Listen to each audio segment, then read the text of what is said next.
Hey guys, welcome back to my channel. So I'm starting this new series called Dancer Tings, where we talk to different dancers about their journey, and hopefully you can get tips and tricks on how to just grow in your art form.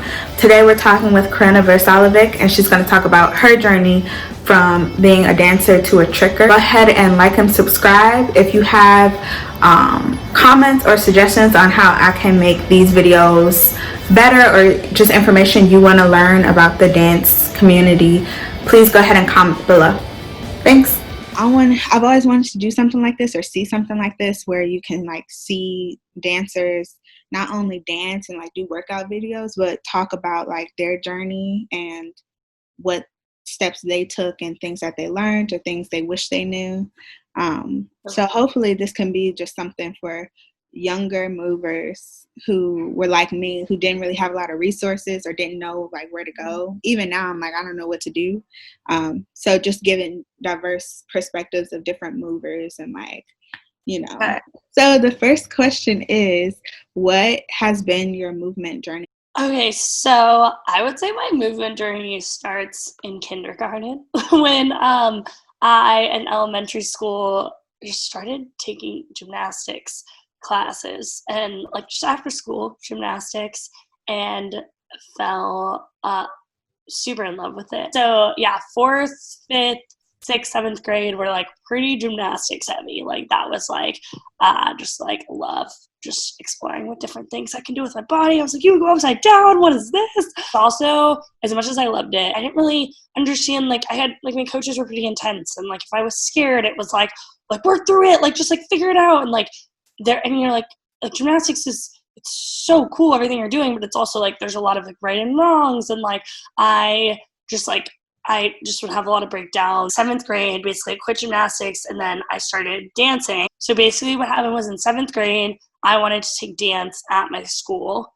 So I started taking dance at school. I just had a friend that was doing it, and there's a couple of my friends doing dance at school, so I started doing that. So there was this this dance studio. I got involved with a youth company at that studio, and I idealized it so much. It was literally my favorite thing in the entire world. It was I want to be a dancer. But a lot of the people in that company had been dancing for a really long time, and I at the time literally only been dancing for a year. So I was on their lowest level. Basically they literally created a level for me to kind of do my own thing, and but I still got to be a part of the company, which was cool. And so I did that, and then the next year I kind of moved up, and I was a part of it for 3 years. Loved it. You have to audition every year. So I audition for my junior year, and I don't get in. And it is literally devastating. After 3 years of doing everything to this, I was just very shook of I gave so much to this, and I loved it so much, and that wasn't enough. That's not what I valued here. It was just very can be competitive and draining. And so I think that just kind of shook me with okay, what is your relationship with dance? And this place you just put so much into, and now they just told you that you're not allowed to continue being part of this space. I also just on my own just took a bunch of classes at different studios, and I went to dance conventions on my own, and this was really my year of being okay, you want to do this, let's just figure it out. In junior, I applied for this program that was for choreographers to just make a piece of work and show it. It was at a community center here in Houston, and so I got into that, and I got to make this piece of work and show that, and that was super cool. So I started getting more into choreography, and then senior year I continued to choreograph and just dance, and I joined this company, this outside of school company also. It was the most incredible thing. It just really, I feel showed me okay, you can dance. I think if I'd stayed at that other company, I wouldn't have continued to believe in myself as a dancer. And so I think that was so integral, and just me being okay, you've done this on, you can do this, and you can dance. So then I was looking at colleges, and I was I really want to be somewhere. I'm not positive I want to study dance, but I know I want to have the option to. So looked at a bunch of different programs, ended up at University of San Francisco studying performing arts and social justice with concentration in dance. Welcome to San Francisco.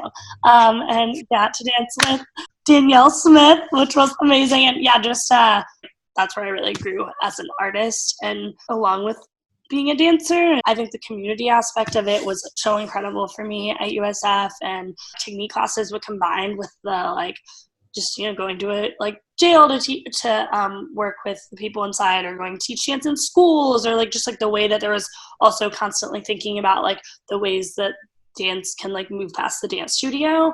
Also just like really loved the collaboration between dance, music, and theater.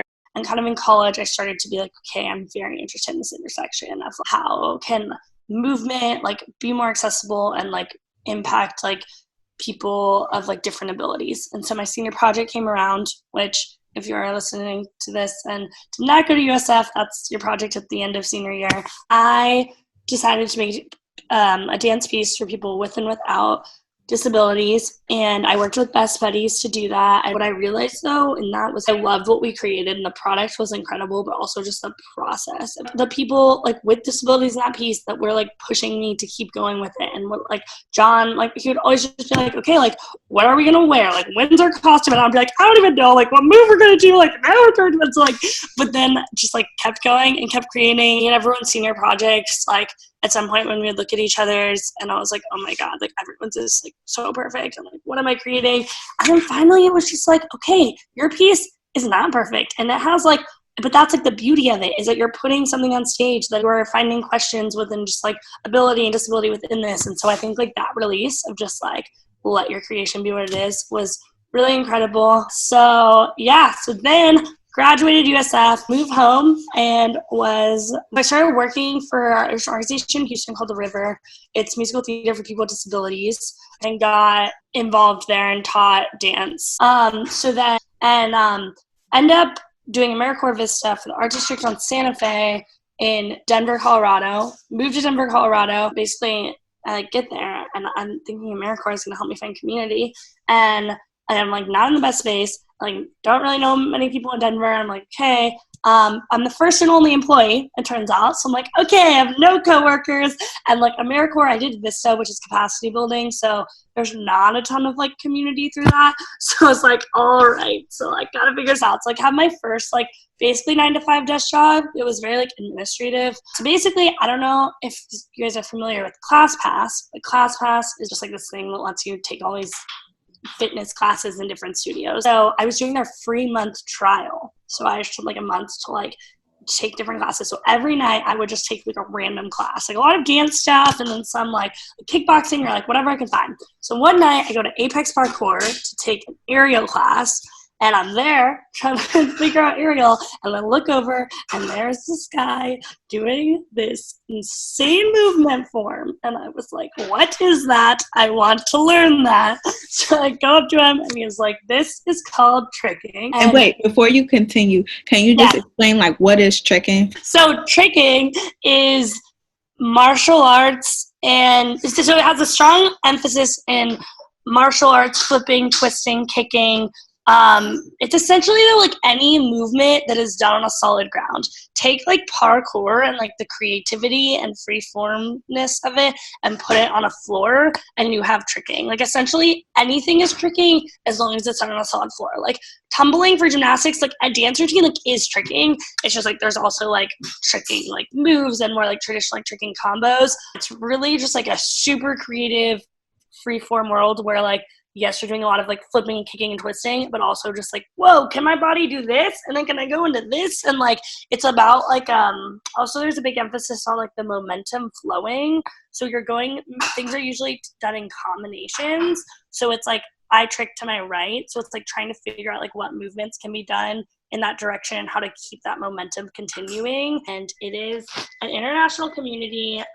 It's like not huge. I did not know it existed until I went to this parkour gym, and I feel like it was like it was like finding something that I always secretly wished had existed, but I never knew did. Traditionally, tricking is self-learned. Like a lot of people find it's like a YouTube video or through martial arts, or we go to sessions. So we go to like, it'll be like meet at like this gym at this time, and we like just go to open gyms or like Trigger's own gyms, and we'll like manage a session. But I actually started by taking classes, which is like, there's not a lot of tricking classes, but Colorado has like a relatively pretty big like really big tricking community. A lot of the first people I met in tricking were parkour people, but like a lot of people who do parkour also do like bits of tricking.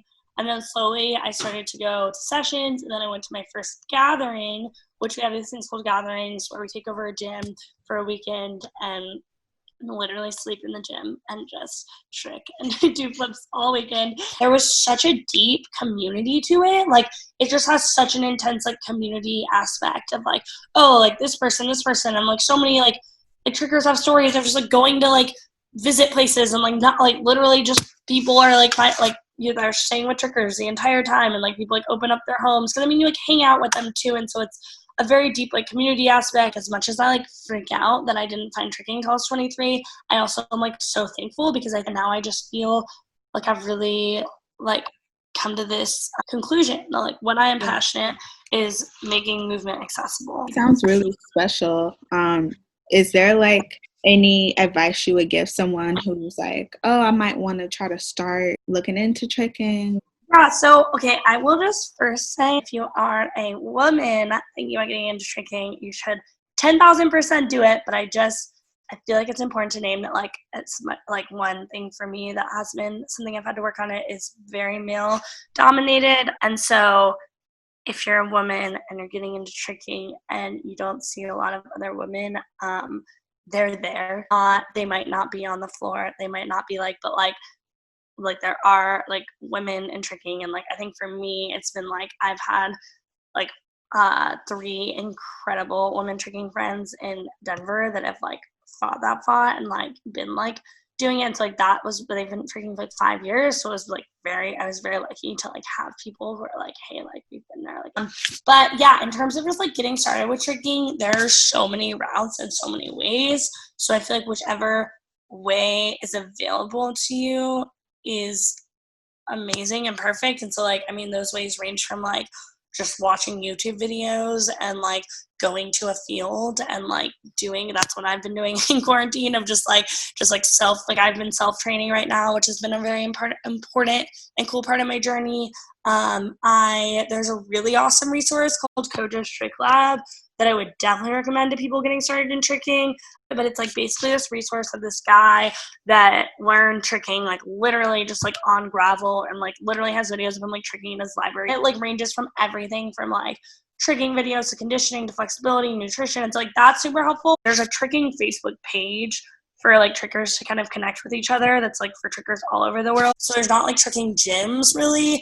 If you're in like Denver or like then you can go to like Apex Parkour and take their tricking class, but like assuming that the information, you really just have to find like one person that tricks, and then it just kind of trickles down from there. A lot of parkour people, like if you reach out to a parkour gym or something, since that's a little more well known, like they'll totally know connections for tricking. Yeah. Cool. I'm gonna link that stuff below. Okay. Sounds good. What is one thing that you kind of wish you knew earlier in your movement journey that you know now? I think that my movement journey started with like very talented dancers, like in middle school and high school. And I think that was really cool to see people at such a high level, but I think it was very easy for me to get in the world that like I had to be like them. And I think just knowing that like if you don't have that, or if you're finding dance or connecting with movement later in life, like it's okay. Like there are so many ways to continue movement journey throughout your life. There are so many ways to make it work that aren't like being like in a music video or teaching, like being in that dance company or like, and yes, those are amazing ways to like be a part of the arts, but just like the fact that there's so many broad ways to do that. And so I think like as I've continued on my journey, it's just gotten broader and broader of like what is like what is enough within the world of movement and dance, and how to keep growing within it. That's amazing. And then the last thing I just wanted to ask was, are there any work that you're doing right now that you want people to know about? I'm going to also link below like your handles and everything so people can like hopefully reach out to you. I hope that's okay. Reach out to you if they have questions. Definitely reach out.